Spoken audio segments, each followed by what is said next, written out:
Welcome to Classic Game Room. This is 1990, and I'm rocking out to the Scorpions and playing Sega Genesis. It's actually 2012, and I'm still doing that. This is an incredible 2010 release for the almighty Genesis and Mega Drive. Party like it's 1990s all over again with this massive RPG, Pier, Solar, and the Great Architects. I would say get ready to dust off that Sega Genesis, but if you're watching this show, you're still using it every day, right? Now, I'll do what I can to not give away spoilers, but as much as it takes to demonstrate how awesome the music is in Pier, Solar, and the Great Architects. Sounds like a band, like Huey Lewis and The News, but unlike Huey, Lewis, and said News, this is a massive 16-bit RPG adventure on the Sega Genesis and Mega Drive.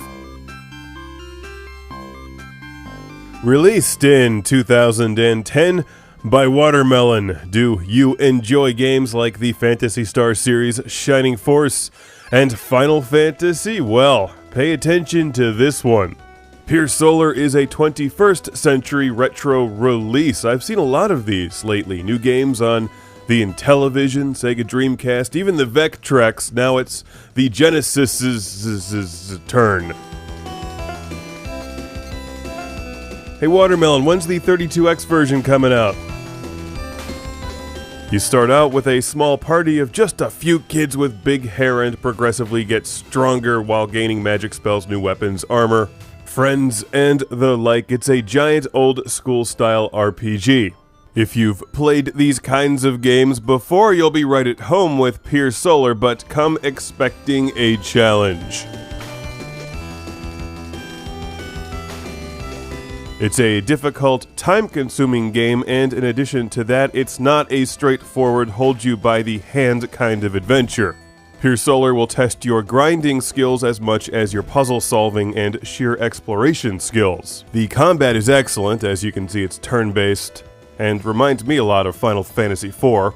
You have standard weapon attacks, as well as magic and gathering. There's a command called Gather, which you'll learn to use frequently. Which is what they're doing when they're gathering that white stuff from the air, collecting the force or something and using it to become stronger. Or you can send Gather to another party member to make them stronger. Frequently, you'll need to gather before you unleash powerful magic spells, so it leaves you defenseless for a little bit. And that's part of what makes combat exciting, as you learn to juggle offensive attacks with gathering.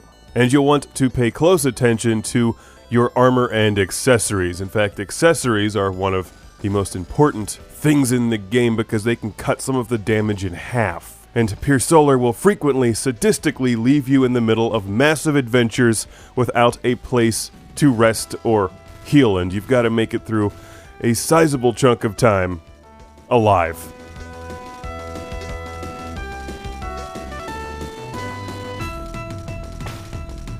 In addition to enabling some of your magic spells, gathering can be done multiple times to seriously increase your weapon's damage. Now, let's move on to the exploration part of the game. Like Phantasy Star 4, you see all of your party members, not just one. I always like that. There's lots of towns and environments to explore, loads of items, weapons, and armor, and a genuinely entertaining storyline. With a planet in trouble, that's about all I'll tell you. The characters are also likable, but what I dig is the writing style, which is far more relaxed and modern than the old school 90s RPGs.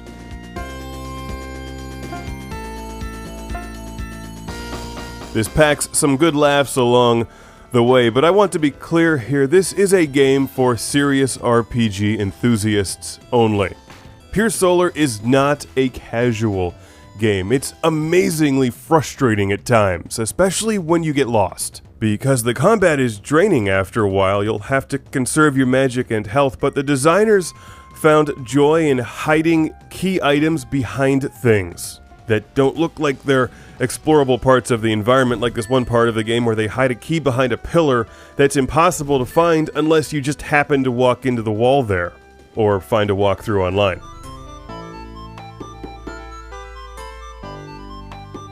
Look, there's a play, pause, and stop button on the architecture. They invented the VCR.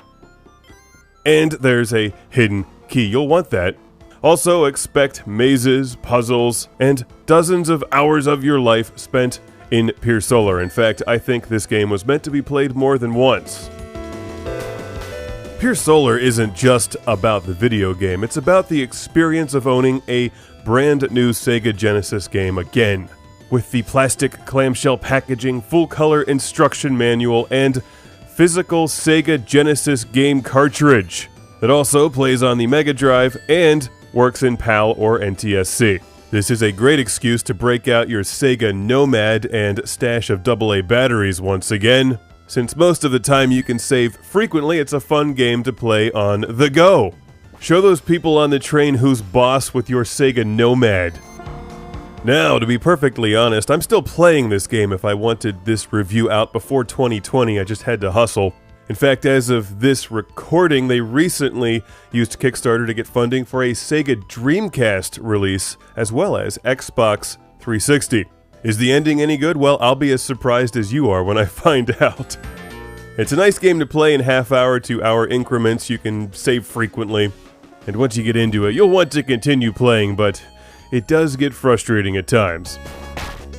Pier Solar, a giant RPG on the Genesis that will bring many of us back to the days where we'd spend weeks in front of the TV playing Phantasy Star 2 and Phantasy Star 3. Yes, I'm one of the people who like that game.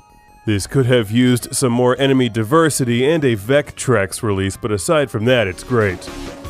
It's time to reignite that 1990s console war once again and remind your friends that the Sega Genesis does what everything else don't.